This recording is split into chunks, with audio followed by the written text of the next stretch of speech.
ब्रेकनंतर तुमचं पुन्हा एकदा स्वागत।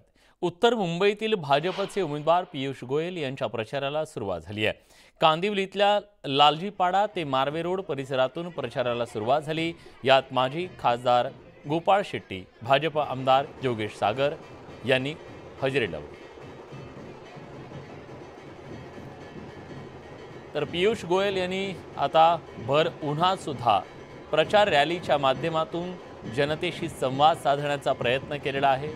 आपल्याला कल्पना आहे की लोकसभा निवडणुकीचा जो मतदारसंघ असतो, लोकसभेच्या मतदारसंघामध्ये साधारण 17 ते 18 लाख इतक्या लोकसंख्येचा समावेश असतो आणि त्यामुळे इतक्या लोकांपर्यंत पोहोचण्यासाठी सभा आणि रोड शोच्या माध्यमातून प्रयत्न हा केला जात असतो। विजय बंजारा आपले प्रतिनिधी आता आपल्यासोबत आहेत। विजय, कसा प्रतिसाद मिळतोय पियुष गोयल यांना? कारण पियुष गोयल पहिल्यांदाच आपलं नशीब आजमावतायत थेट निवडणुकीच्या रणांगणातून। काल उत्तर मुंबई भाजप उमेदवार पियुष गोयल यांनी कांदिवलीतील लालजीपाडा परिसरातून प्रचार फेरी काढण्यात आलेली आहे। त्यात खासदार गोपाळ शेट्टी, मनसे नेते नयन कदम आणि यांच्यासह महायुतीतले सर्व पक्षाचे कार्यकर्ते सहभागी झालेले आहेत।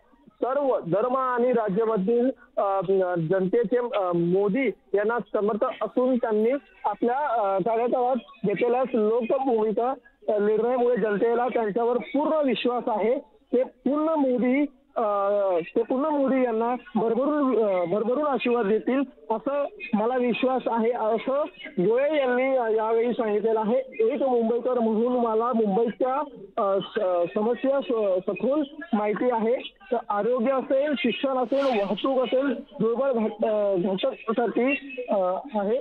त्याच ठिकाणी झोपडपट्टीचा पूर्ण विकास आणि पुनर्वसन करण्याची हमी देत असेल असं गोयल यांनी स्पष्ट केलेलं आहे।